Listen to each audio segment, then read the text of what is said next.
there really aren't that many concerns with how you've got to be careful with products. The only thing I would like to mention to you, a few rules of thumb, is anything with herbs, don't give to a person if they're on warfarin. Okay, that's the first one. Anything with a herb in it, don't give to a person with warfarin.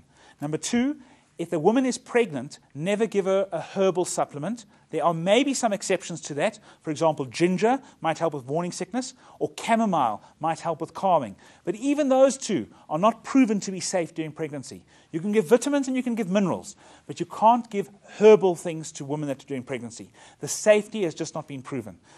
Dosage for children over the age of 12 is the same as dosage for adults. Dosage of children between the age of 7 and 11 is half the dose of adults.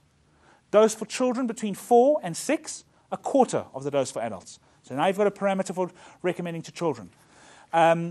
Under the age of 4, do not give at all unless it's specifically indicated on the label to be able to be safe to give to children under 4. Because you can sometimes get things that can be dangerous for children at any dose under the age of 4. I'm trying to think what other rules, simple rules there are to follow.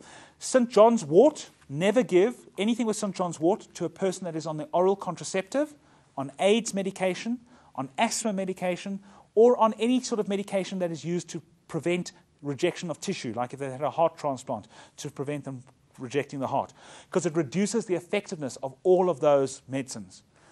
What it does basically is it stimulates the liver to produce more enzymes that destroy those medicines. So although those medicines are absorbed perfectly from your intestine, as soon as they're in your body, your liver just destroys them and brings them right down to 0 or close to 0. So you can take the oral contraceptive and still have none of it or very little circulating inside your blood.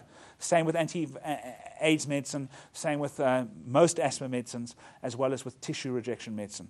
And the opposite, grapefruit seed extract, not grape seed extract, grapefruit seed extract, which is used for infections of the tummy. Never give that with any other medicine. Even be careful giving it with coffee or with anything that contains caffeine, because it has the opposite effect of St. John's wort. It increases the levels of other medicines, almost all other medicines, sometimes to very dangerous levels. For example, calcium channel blockers for high blood pressure, grapefruit seed extract, even grapefruit juice can increase the levels of that heart medicine so high that your heart can stop beating. So it's very with grapefruit seed extract, give it alone. Don't give it in combinations of anything. If the person's on other medication, rather give olive leaf extract or give the natural antibiotic that we've got, because grapefruit seed extract can increase the levels. And that's really the most important thing. You can't really go wrong if other than that. All the rest you can combine. You can combine these products with prescription medicines in most cases. If there ever is a doubt, you can phone or you can email. But other than what I've mentioned, I can't think of any combination that is contraindicated. The only other partial contraindication would be fish oils.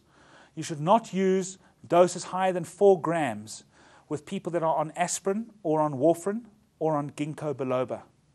But actually 2 to 3 grams, which is 2 to 3 capsules, which is the recommended dose anyway, there hasn't been a problem. So as long as you stick to 2 capsules a day of fish oil, you can't go wrong no matter what medicine the person's on.